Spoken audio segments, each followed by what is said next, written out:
করতে পারিনি, আমার ভুল হয়ে গেছে, তুমি আমার এই শেষবারের মতো ক্ষমা করে দাও না। কিসের ক্ষমা? তোর কারণে আমরা দুইটা পরিবারের মান ইজ্জত নষ্ট, আমরা মানুষের সামনে মুখ দেখাতে পারি না। তোর কোনো ক্ষমা নাই? তুই না ডিভোর্স চাইছিলি? ভাইজান আমি এখন ডিভোর্স চাই না, আমার ডিভোর্স লাগবে না। কিন্তু আমি চাই। হ্যাঁ আমি চাই। স্ত্রীর চাওয়া পূরণ করা প্রত্যেকটা স্বামীর দায়িত্ব এবং কর্তব্য। একটা পুরুষ তার সংসারের সুখের জন্য কত পরিশ্রম করে, কত কষ্ট করে। আর প্রবাসী হলে তো কথাই নাই। প্রবাসীর দুঃখের কথা, প্রবাসীর কষ্টের কথা কে শুনে?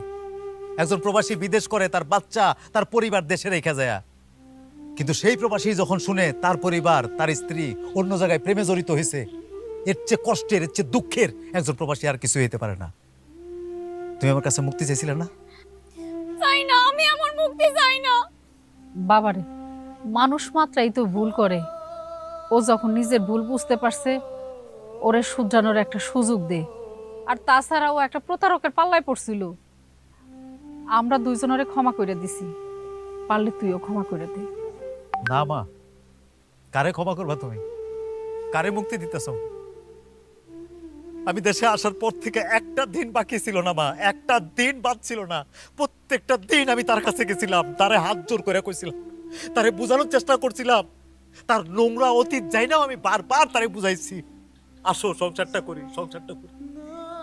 আমি ওর হাতে ধরার বাকি ছিল, পায়ে ধরার বাকি ছিল, ওর পরিবারের সবার কাছে হাতে পায়ে ধরে ওর বোঝানোর চেষ্টা করছিলাম মা, কিন্তু আমার সাথে কুত্তার মতো ব্যবহার করছে। আমার দূর দূর করে তাড়াই দিছিল মা, ও আমার কুত্তার মতো ব্যবহার করছে। আর জীবনও এমন ভুল হইব না, খালি এইবারের মতো তুমি আমারে মাফ কইরা দাও। না, তোমার এইবারের জন্য কেন, কোনবারের জন্য তোমার মাফ করা যায় না, তোমার ক্ষমা করা যায় না। কারণ তোমারও যদি আমি এখন ক্ষমা করে দিই, তাহলে আমার হাজার হাজার প্রবাসী ভাইরা অনেক কষ্ট পাইব, তাকে কলজা ভাঙা যাইব। কারণ তোমার মতো বউয়ের সংখ্যা এই দেশে খুব অল্প, অথচ আমার হাজার হাজার প্রবাসী ভাইরা তাদের বউ বাচ্চারা এখানে বিদেশ করতেছে। আমার ওই ভাবিরা, ওই বোনরা কত কষ্ট করতেছে দেশে, তাকে বাচ্চারা মানুষ করতেছে, সংসার দেখতেছে। কিন্তু তোমার মতো একটা লুবি, অহংকারী, নিজের সৌন্দর্যের অহংকারে তুমি বাঁচো না। তুমি কি মনে করছো তোমার মাফ করা যায়? না, তোমার মাফ করা যায় না। আমি আমার প্রবাসী ভাই করে ছোট করতে পারবো না তোমার ক্ষমা কইরা। এই নাও তোমার ডিভোর্স পেপার, আমি সিগনেচার করে রাখছি। খালি তাই না, তোমার 3 লাখ টাকার চেক দিয়ে রাখছি, তোমার কাবিনে 2 লাখ টাকা, আরো 1 লাখ টাকা দিয়ে রাখছি, যাতে তুমি 3 মাস তোমার ভরণ পোষণ হয়। রাখো তোমার ডিভোর্সের পেপার, সুখে থাকো তুমি।